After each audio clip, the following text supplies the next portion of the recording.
உத்தி செயல் உத்தின்னா என்னன்றதை பற்றினா எந்த அடிப்படை அறிவும் இந்த கட்டத்தில் இருக்கக்கூடிய எந்த அரசியல் தலைமைகள் சக்திகள் உட்பட யாருக்கும் அறிவு இருக்கிறதா எனக்கு தெரியல.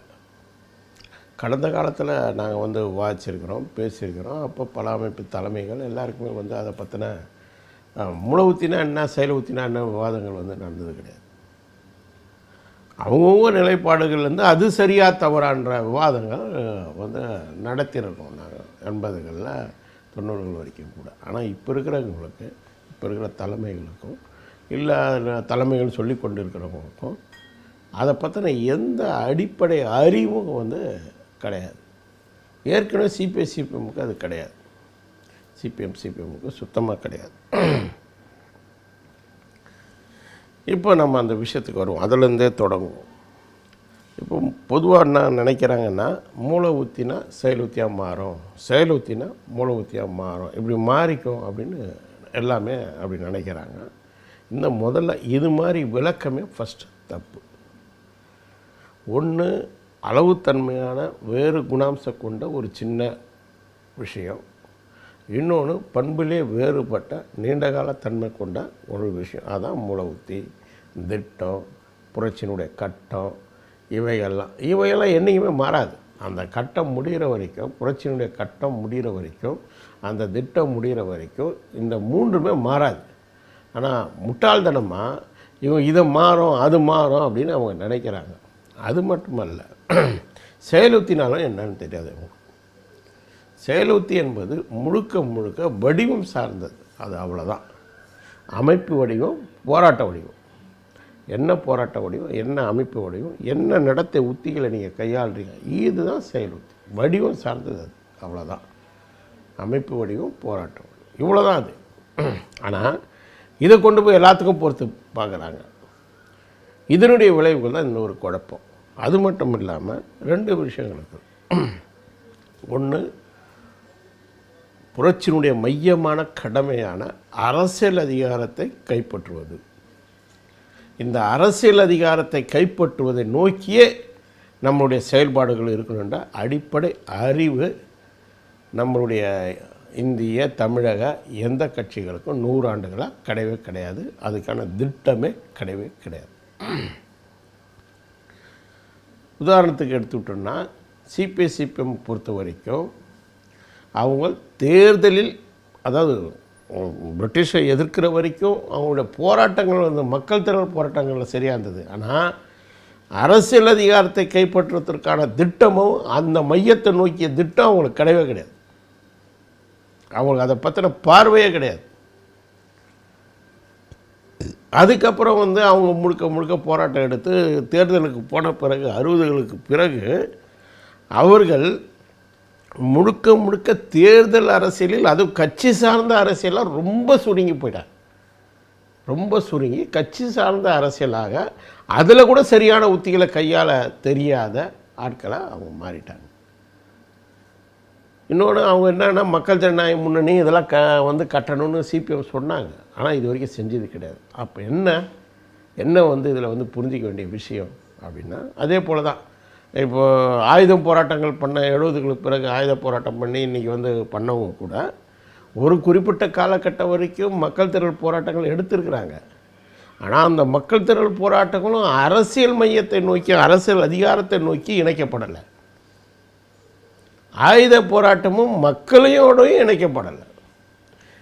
எந்த வடிவம் எடுத்தாலும், நீ தேர்தல் வடிவம் எடுத்தாலும், ஆயுத போராட்ட வடிவம் எடுத்தாலும் எல்லாமே வடிவங்கள், அவ்வளோதான். ஆனால் இவர்கள் அதை புனிதமாக்கி அதுதான் காலத்துக்கும் அதுதான் எல்லாத்தையும் தீர்மானிக்குதுன்ற ஒரு முட்டாள்தனமான, மார்க்சியத்துக்கு விரோதமான ஒரு விஷயத்தை வந்து தொடர்ந்து விவாதிச்சுட்ருக்கிறாங்க.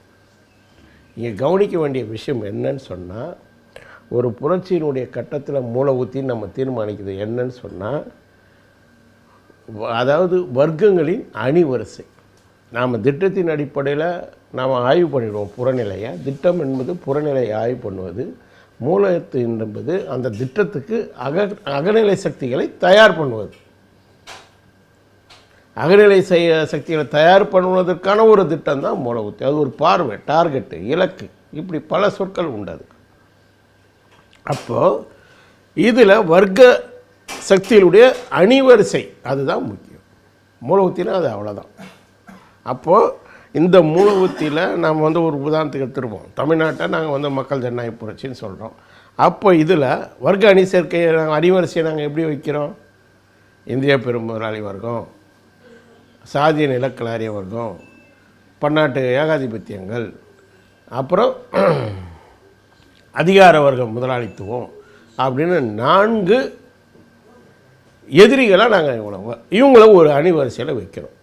இவங்க தான் அதிகாரத்தில் இருக்கிறாங்க, இவங்களுடைய நலன் தான் இந்த சமூகம் நடக்குது. அப்போ இவங்களை தூக்கி எறிவதற்கு யாரை அணி திரட்டணும் அப்படின்னு சொல்லும்போது தொழிலாளி வர்க்கமாகிய தொழிலாளி வர்க்கம், விவசாயிகள், ஒரு குட்டி முதலாளி நடுத்தர வர்க்கம், அப்புறம் வந்து தேசிய முதலாளி வர்க்கம். இது எல்லாருக்கும் தெரியும் உங்களுக்கு. அது நான் பல்வேறு ஆய்வுகளில் வந்து அதில் வந்து பல்வேறு வேரியேஷன்களை வந்து நாங்கள் மக்கள் யுத்த கட்சியிலையும் நாங்கள் நிறைய வேரியேஷன்ஸை வச்சுருக்கிறோம். இப்போயும் நிறைய அதனுடைய ஆய்வுகளில் வந்து குட்டி முதலாளித்துவ வர்க்கம்னாலே என்னென்னு பல இது இருக்குது. அப்போ இது மட்டும் இல்லாமல் கூடுதலாக வந்து நாங்கள் வைக்கிறதுனா சிறப்பு பிரிவினர் அப்படின்னு சொல்லக்கூடிய பெண்கள், தலித்துகள், மத சிறுபான்மையினர், பழங்குடிகள், மீனவர்கள் இப்படி வைக்கிறோம். நாங்கள் வைக்கிறது இவர்கள் தான் புரட்சியில் தொழிலாளி வர்க்கம் திரட்ட வேண்டிய 8 சக்திகள். இவர்கள் தான் புரட்சியினுடைய இயக்க சக்திகள். இதுதான் ஸ்ட்ராட்டஜி. அவ்வளோதான். இவர்களை திரட்டுறது. இவர்களை எதை நோக்கி திரட்டுறது? அரசியல் அதிகாரத்தை நோக்கி திரட்டுவது. அரசியல் அதிகாரத்தை நோக்கின்ற திரட்டுவதற்காக அப்பப்போ சூழலுக்கு ஏற்ப நாம் பயன்படுத்தக்கூடிய வடிவங்கள் தான் சட்ட ரீதியாக சட்டவிரோத தேர்தலை நிற்கிறது, ஆயுதத்தை எடுக்கிறது எல்லாம். இது செஞ்சால் அது செய்யக்கூடாது அப்படிலாம் இல்லை. ரெண்டும் செய்யலாம். இல்லை ஒரு நாள் இது செய்யலாம், ஒரு நாள் அது செய்யலாம். ஒரு நாள் தேர்தலில் நிற்கலாம், ஒரு நாள் ஆயுதத்தை எடுக்கலாம். அதெல்லாம் இங்கே பிரச்சனையே கிடையாது. இங்கே புனிதமாக ஒவ்வொன்றுத்தையும் பெருசாக்கி ஏதோ ஆயுதம் எடுத்துட்டா வந்து அப்படியே சமரசம் இல்லாத மாதிரியும் அப்படிலாம் இல்லை. ஆயுதத்தில் எடுக்கிறதே அது சந்தர்ப்பாதம். ஆயுத போராட்டமே இங்கே சந்தர்ப்பாதமாக நடத்தப்படுது. சந்தர்ப்பாதன்ற சொல்லினுடைய பொருள் வேறு, சந்தர்ப்பாதனுடைய பொருள் வேறு. அதாவது அரசியல் அதிகாரத்தை நோக்கி இல்லாத போது, அரசியல் அதிகாரத்தை கைப்பற்றுவதை நோக்கி இல்லாத போது நீங்கள் எந்த வடிவத்தில் எடுக்கக்கூடிய போராட்டங்கள் அனைத்துமே சந்தர்ப்பவாதம், திரிபுவாதம் தான். அது சாரம்சத்தில் பொருளாதார சீர்திருத்தவாதங்கள் தான். இதுதான் வந்து நம்ம புரிஞ்சு கொள்ள வேண்டிய விஷயம். அப்போது இங்கே என்ன பண்ண வேண்டியிருக்கு? நம்ம 2 களத்தில் இது பண்ண வேண்டியிருக்கு. மக்களை திரட்டுவதுன்றது அடித்தளம். இது வந்து ஒரு குறிப்பிட்ட காலகட்டம் வரைக்கும் பொருளாதாரவாதங்கள், அதாவது பொருளாதார போராட்டங்களாக தான் இருசாரருமே திரட்டியிருக்காங்க. CBS CPM போன்றவங்களும் திரட்டியிருக்கிறாங்க. ஆயுத போராட்டம் நடத்தக்கூடிய மக்கள் யுத்த கட்சி, லிபரேஷன் போன்ற எம்சிசி போன்றவங்களும் திரட்டியிருக்கிறாங்க. இன்றைக்கி அப்புறம் மாவோயிஸ்ட். அவ்வளோதான். இது ஒரு கட்டத்துக்கு மேலே நின்று போச்சு. இந்த மக்களை திரட்டக்கூடிய மக்கள் திரள் தளம் அது அப்படியே ஸ்டாப் ஆயிடுச்சு. அது மட்டும் இல்லாமல் இந்த மக்கள் திரட்டப்படும் போது கூட ஏன் இது பொருளாதாரவாதம்னு சொல்கிறோன்னு சொன்னால், இது அரசியல் அதிகாரத்துக்கு எதிராக இணைக்கப்படலை, அரசியல் அதிகாரத்தை நோக்கி மையப்படுத்தப்படலை அப்படின்றது தான் இங்கே முக்கியமான. அரசியல் அதிகாரத்தில் தொழிலாளி வர்க்கத்துடைய பங்கு அப்படின்றது முக்கியம். இப்போ ஒரு உதாரணத்துக்கு சொல்கிறேன், எல்லாம் தயவு செஞ்சு கேளுங்க, கட்டாயம் யாரும் செத்துற மாட்டீங்க, கேளுங்க. அதாவது பிப்ரவரி புரட்சி முடியுது, கரன்சி அரசாங்கம் அமையுது. சோவியத்துகள், அதாவது சோவியத்துக்கள்லாம் என்னென்னு சொல்லிட்டேன் கொஞ்சம் கேட்டுங்க. இப்போ மாவோயிஸ்டுகள் இருந்தாங்களே அந்த மாதிரி கூட கிடையாது. அதை விட வளர்ந்த நிலையில், அதாவது அவங்க கட்டுப்பாட்டுக்குள்ளே, அதாவது சோவியத்துக்குள் அதிகாரம் நடக்கிற இடம். இப்போ வந்து தண்டகாரண்யாவில் பிஜேபி அரசாங்கமும் டெல்லி அரசாங்கமும் இந்திய அரசு எதுவும் தலையிடாதபடி ஒரு அதிகார அலகுகளை, அதிகார மையங்களை, அதிகார பகுதிகளை வச்சுக்கிற மாதிரி அந்த கட்டத்துக்கு நம்மளாம் எங்கேயும் வரல. அது போல் ஒரு இதுதான் வந்து சோவியத்துகள். இது அப்போ சோவியத்துகள் வந்து நிறைய இருக்குது. அப்போது அந்த டூமாவில் வந்து அதான் அங்கே தேர்தலில் அந்த அவையில் வந்து பங்கு கொள்வதை பற்றி விவாதம் வரும்போது லெனின் அதை பற்றி அம்பலப்படுத்துகிறார். இங்கே பெருசாக அம்பலப்படுத்துறதே தான் வாழ்க்கையாக வச்சுக்கிட்டு அப்படியே 70 வருஷம் 80 வருஷம் வாழ்க்கையே அர்ப்பணிக்கிறாங்க, வாயில் வடை சுட்டுக்கிட்டு. அவர் என்ன சொல்கிறாருன்னா, எனக்கு வந்து உடன்பாடு கிடையாது, இதனால் ஒன்றும் செய்ய முடியாது, இருந்தாலும் இதை அம்பலப்படுத்துவதற்காக நாம் அந்த டூமாவில் பங்கேற்போம் அப்படின்னு சொல்கிறார். அதாவது இங்கே சோவியத்துக்களுடைய அதிகாரங்கள் இருக்குது பல பகுதிகளில், அதே சமயத்தில் அந்த முதலாளித்துவ அரசாங்கத்திலையும் பங்கு கொள்கிறோம். அந்த முதலாளித்துவ இதில் நாடாளுமன்ற அந்த டூமாவில் போய் பங்கு கொள்கிறோம் அப்படின்னு அவங்க முடிவெடுக்கிறாங்க. இதை விட வேறு என்ன உதாரணம் வேணும்? தயவு செய்து சிந்தியுங்கள். நீங்கள் விஜயுடைய ரசிகர்களை தற்குறிகள் சொல்லக்கூடிய தற்குறிகளே, நீங்கள் சிந்தியுங்க. இந்த ரெண்டும் நடக்கணும். மக்கள் தளம் கட்டி அமைக்கப்படணும். அந்த மக்கள் தளத்துக்கு சேவை செய்யக்கூடிய அதிகார மையத்தை நோக்கிய நம்முடைய அரசியல் செயல்பாடுகள் இருக்கணும். வாய்ப்பு இருக்கும்போது அதை பயன்படுத்தணும், பயன்படுத்தி அதை அம்பலப்படுத்தணும். இது ரொம்ப முக்கியம். அதுவும் இன்றைக்கு இருக்கிற கட்டத்தை கூட இந்த இவங்க சுத்தமாக புரிஞ்சிக்கிறது கிடையாது. என்ன விஷயம்னா, இங்கே முதலாளித்துவ சீர்திருத்தங்களை இவங்க முழுமையாக செய்யலை. அப்போது முதலாளித்துவ சீர்திருத்தங்களுக்கான போராட்டங்களை, அழுத்தங்களை இந்த அதிகார மையங்களில் ஏற்படுத்த முடியும். மக்களுடைய போராட்டங்களே அதுக்காக தான் இருக்குது. மக்களுடைய போராட்டங்களே எதை நோக்கி தான்? அதற்காக தான் இருக்குது. இந்த அமைப்புகள் பண்ணுறது அதோட பின்தங்கிய கோரிக்கைகள் தான். இன்றைக்கு முதலாளித்துவம் தன்னை காப்பாற்றிக் கொள்வதற்காக வெல்ஃபேர் ஸ்டேட் என்ற பேரில், நலன்புரியும் அரசுகள் என்ற பேரில் இன்றைக்கு சோசலிச வடிவங்களை முழுமையாக பயன்படுத்துகிறாங்க. கல்வி, மருத்துவம் எல்லாவற்றையும் அரசு ஏற்றுக்கொள்வது, ஸ்டைஃபன் கொடுப்பது, ஒரு உத்தரவாதமான வாழ்க்கையை கொண்டு வருவது, விவசாயத்தில் சில வடிவங்களை கொண்டு வருவதுன்னு சோசலிச வடிவங்களே நிறைய கொண்டுறாங்க. இங்கே கொடுக்குற இலவசங்கள்லாம் கூட சோசலிச வடிவத்தினுடையது தான். அப்போது இன்றைக்கு முதலாளித்துவமே சோசலிச வடிவங்களை பண்ணும்போது, அந்த சோசலிச வடிவங்களுக்கான கோரிக்கைகள், அழுத்தங்களை கூட நாம் அதிகார மையங்களில் ஏற்படுத்த முடியும். இது ஒரு முக்கியமான விஷயம். அது மட்டுமல்ல, நாம் சில அழுத்த குழுக்களை இருந்தாலோ, இல்லை நமக்கு பலம் இல்லாத சூழலில் நான் இதெல்லாம் சொல்லிக்கிறேன், அழுத்த குழுக்கள் இருந்தாலோ, நமக்கான சக்திகள் இருந்தாலோ, அவங்க மூலம் கூட நாம் நமக்கு எதிராக, மக்களுக்கு எதிராக வரக்கூடிய சட்டங்களை, திட்டங்களை எல்லாம் எதிர்க்க முடியும், தடுத்து நிறுத்த முடியும். அது ரொம்ப முக்கியம். இப்போது அதே சமயத்தில் அதிகார மையத்திலே நம்ம பங்கு கொள்ளும்போது இன்னும் கூடுதலாக போகும். உதாரணத்துக்கு எடுத்துக்கிட்டோன்னா, இப்போ ஜோதி பாசு சீஃப் மினிஸ்டராகுனா இப்போ 74 சிபிஎம் உறுப்பினர்கள் இருந்தால், ஆனால் வழக்கம் போல் சிபிஎம் வாழ்க்கையில் என்றைக்கு உருப்படியாக சரியான முடிவு எடுத்ததா சரித்திரமே கிடையாது. ஆனால் ஆகக்கூடாதுன்னு முட்டாள்தனமாக முடிவெடுக்கிறாங்க. இப்போ உதாரணத்துக்கு சொல்கிறேன், அவர் பிரைம் மினிஸ்டர் ஆகும்போது சில சட்டங்களை, அந்த தாராள மையம் தனியார் மையத்தை நோக்கி போகிறதுக்கான முந்தைய சட்டங்களை அவங்க வராமல் தடுத்து நிறுத்த முடியும். சரி, அவங்க சட்டம் நிறுத்தலை, ஆட்சி கவிழ்ப்பு நடக்குதுன்னா அது திட்டவட்டமாக அம்பலப்படுத்த முடியும். அதாவது இந்த முட்டாள்கள் என்ன புரிஞ்சுக்கிறாங்கன்னா, இவங்க எப்போ பாரும் பெரிய கதமைப்பு சமூகம் வந்துச்சாங்க பதிவு போட்டால் அப்படியே சமூகம் மாறிடும் இவங்க நினச்சிட்டு இருக்கிறாங்க. அப்படி இல்லை. மக்கள் அரசியல் களங்களை கவனிப்பது என்றது குறிப்பிட்ட சமயங்கள். அதனால தான் தேர்தலை நாங்கள் சொல்கிறோம். இந்த தேர்தலை பற்றி அறிவே உங்களுக்கு இல்லை. தேர்தலில் மக்கள் அரசியலை கவனிக்கும். இப்போ தேர்தல்னால் மக்கள் நீங்கள் ஒரு சாதாரண சமயத்தில் ஒரு அரசியலை பற்றி பேசுவதை மக்கள் கவனிக்கிறதுக்கும் தேர்தல் சமயத்தில் கவனிக்கிறதுக்கும் நிறைய அளவு பண்புனால வித்தியாசம் இருக்குது. தேர்தல் சமயத்தில் அவங்க தெளிவாக அவங்களுக்கான விஷயமாக நினைக்கிறாங்க. அப்போ பேசுதெல்லாம் என்ன, யார் என்னென்ன பேசுகிறான், நமக்கு இதெல்லாம் என்ன நன்மை, எவனுக்கு போட்டால் நமக்கு நன்மை, இதுதான் இன்றைக்கி இருக்கிற ஸ்டேஜ்.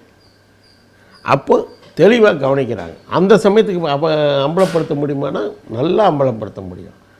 அதே போல் தான் அப்போ ஜோதி பாசு ஒரு அரசவையில் உக்காந்து அது கலைக்கப்படும் போது, ஒரு திட்டம் கலைக்கப்படும் போது, அந்த திட்டம் எப்படி மக்கள் விரோதமான திட்டம், எப்படி முதலாளிகள் இவர்களை கலைக்கிறாங்கன்றது அம்பலப்படுத்துறதுக்கு ரொம்ப அதிகமான வாய்ப்புகள், பண்பு ரீதியான வாய்ப்புகள், அது சமூகத்தில் கடும் பாய்ச்சலையே ஏற்படுத்தும்.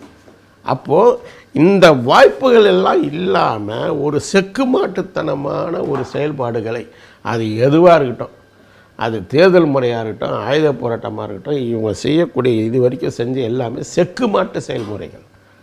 அது அரசியல் அதிகாரத்தை தோற்றி மக்களை அடுத்த கட்டம் வளர்த்தெடுக்கவே இல்லை. மக்களுக்கும் இந்த செயல்முறைகளுக்கும் எந்த சம்பந்தமும் இல்லை. அதனால தான் இப்போது இவங்க புனிதர்களா இவங்க என்ன நினைக்கிறாங்கன்னா, ஐயோயோ வந்து கம்யூனிஸ்ட் அதுவும் தற்கொலைகளுக்கு ஆதரவு தருவதா, அப்படியே திமுக அப்படியே புனித இவர் மாதிரி. ஒன்று தெளிவானது, நம்ம திரும்ப திரும்ப சொல்கிறோம், எல்லாமே கார்ப்பரேட்டுகளுடைய ஏஜென்ட். இதில் எதுக்கு பதைக்கணும்? திமுக வந்து பிஜேபியோட உறவு கிடையாதா? திமுக நாளைக்கு பிஜேபியோட போக மாட்டானா? எந்தவித அவன் பொருளாதார நலன்களில் அவங்களுக்கும் எந்தவித பார்ட்னர்ஷிப்லாம் எதுவும் இல்லையா? அப்போ இங்கே சிக்கல் என்ன அப்படின்னு சொன்னால், ஒரு வர்க்க கண்ணோட்டம் ரொம்ப முக்கியம். நாம் எதிரிகளுடைய முரண்பாடுகளை நாம் எப்படி பயன்படுத்தி கொள்வது என்பதை பற்றி பார்க்கணும். ரெண்டு விஷயம் இருக்குது. ஒன்று, ஒதுங்கி நிற்கின்னு புனிதர்களாக காட்டுறது அவங்க மலட்டு பேர்வழிகள், மலட்டுத்தனமானவர்கள். ஒதுங்கி நின்று வெளியில் நின்று நாங்கள் அம்பலப்படுத்துகிறோம் பேசுகிறோம் அப்படின்னு சொல்கிறவங்க மலட்டுத்தனமானவர்கள். இன்னொன்று, அவங்களுக்கு முழுக்க முழுக்க வால் பிடிச்சிக்கிட்டு அவங்களுடைய அடிமைகளாக மாறக்கூடிய சிபிஐ சிபிஎம் போன்றவர்கள் சந்தர்ப்பவாதி, வலது சந்தர்ப்பவாதிகள். அவங்களுக்கு வால் பிடிச்சிட்டு போகிறாங்க. செய்ய வேண்டிய விஷயம் என்னென்னா, மக்கள் களத்தை திரட்டுவதற்கு அதை பயன்படுத்துவதும், அதில் ஏற்பட விஷயங்களை மக்கள்கிட்ட அம்பலப்படுத்தி மேலும் மேலும் நாம் இந்த ஆளும் வர்க்கத்தை அம்பலப்படுத்துவதை நோக்கிய வர்க்க அரசியலை கூர்மைப்படுத்துவதும் தான் நம்ம செய்ய வேண்டிய விஷயம். அப்போ அதிகார மையத்தில் நாம் ஆளும் வர்க்கங்களுடைய ஏஜென்ட் இல்லாத மக்களுடைய நலனை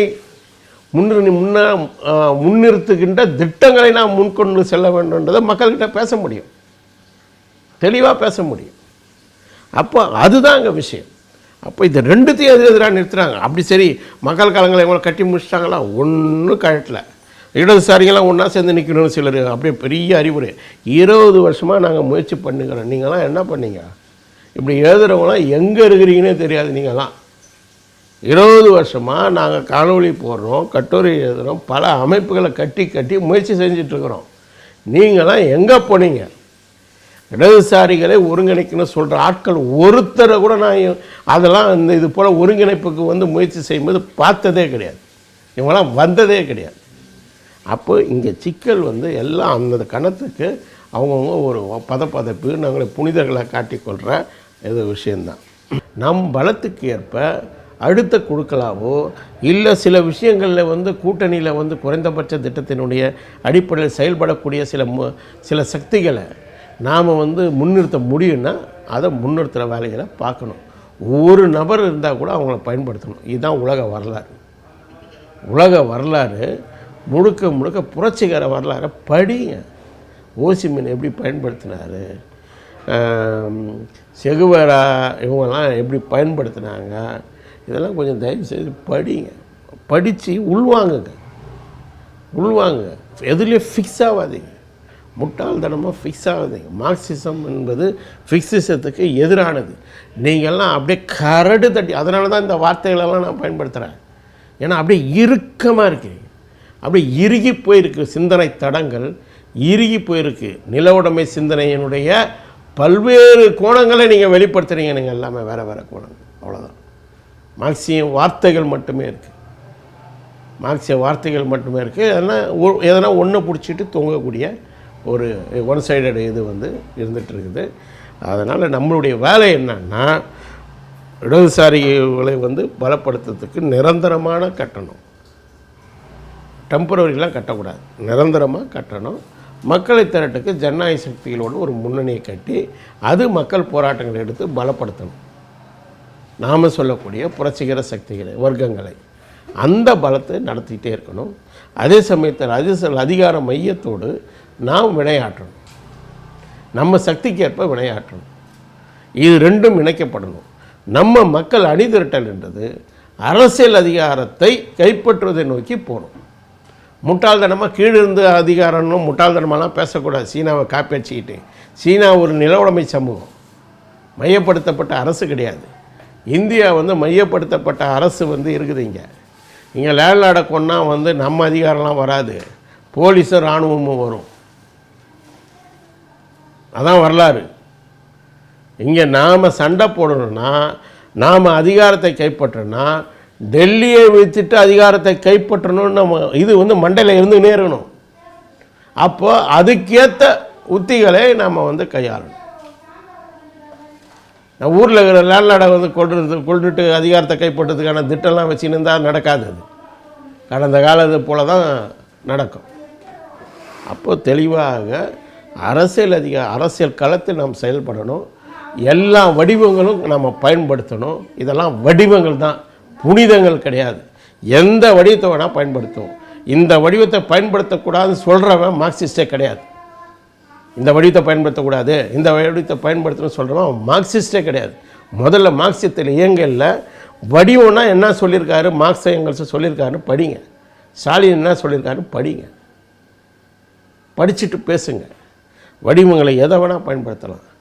தேர்தலையும் பயன்படுத்தலாம், ஆயுதமும் எடுக்கலாம், என்ன வேறு வடிவங்களையும் பயன்படுத்தலாம். எல்லாத்தையும் ஒரே சமயத்திலையும் செய்யலாம். அது நம்முடைய மக்களை திரட்டி வச்சிருக்கிற பலம், அன்றைக்கி இருக்கிற சூழல், ஆளும் வர்க்கங்களுக்கு இருக்கக்கூடிய பலவீனம், பலம், அந்த முரண்பாடுகளுடைய முதிர்ச்சி அல்லது தொடக்க நிலை, இவைகள் தான் தீர்மானம் வடிவங்கள். அது வரைக்கும் மக்களை தயார்படுத்த தான். அதுவும் இந்த எதிர்ப்புரட்சி கட்டம் நாங்கள் சொல்கிறோம், இதுக்கு தகர்ந்துட்டு வரதான் நாங்கள் பார்க்குறோம். இப்போ தகர்ந்து எதிர்ப்புரட்சி கட்டம் இளையோர்களை கொண்டு வருது சிறப்பான விஷயமாக பார்க்குறோம். விஜய் இளையோர்களை கொண்டு வந்திருக்குது. விஜயனுக்கு கீழே வந்து இன்றைக்கி இளையோர்கள் திரண்டது, அரசியல் உள்ள குதிச்சிருக்கிறது சிறப்பான விஷயம். இது இடதுசாரிகளுக்கு ரொம்ப சாதகமான விஷயம். கூமுட்டத்தனமாக நீங்கள் தற்கொலைகளாக இருந்துக்கிட்டு அவர்களை தற்கொலைகள் திட்டிக்கிட்டு அந்நியப்பட்ட போகாதீங்க. அவர்களோட நெருக்கமாகுங்க, அவர்களை திரட்ட முயற்சி பண்ணுங்கள். இது நமக்கு ஒரு வாய்ப்பு. நீ வந்து எத்தனோ ஆண்டுகள் வந்து வேலை செஞ்சு திரட்ட வேண்டிய இளைஞர்கள் அரசியல் களத்துக்கு சுலபமாக விஜய் வந்து கொண்டு வந்திருக்கான். அப்போ அவர்களோடு சேர்ந்து அவர்களை எப்படி கொண்டு வருதுன்றதை பற்றி சிந்திங்க, அதை நோக்கி செயல்படுங்க. நாம் 2 களத்திலும் செயல்படணும். 2ஐயும் எதிரெதிராக மாற்றாதீங்க. மக்கள் களமும் அரசியல் களமும் 2ம் இணைக்கப்படணும். இதுக்கு சேவை செய்யணும். மக்கள் களத்தை இது பண்ணுறதுக்கு சேவை செய்யணும். மக்கள் களத்தை திரட்டுறது அரசியல் அதிகாரத்தை கைப்பற்றுறதுக்கு சேவை செய்யணும். அதை நோக்கி நகரணும். இதுக்கான உறவுகளை, இயங்கியல் உறவுகளை புரிஞ்சுக்கிட்டு நாம் செயல்படுறது சரியாக இருக்கும் என்பது எங்களுடைய கருத்து.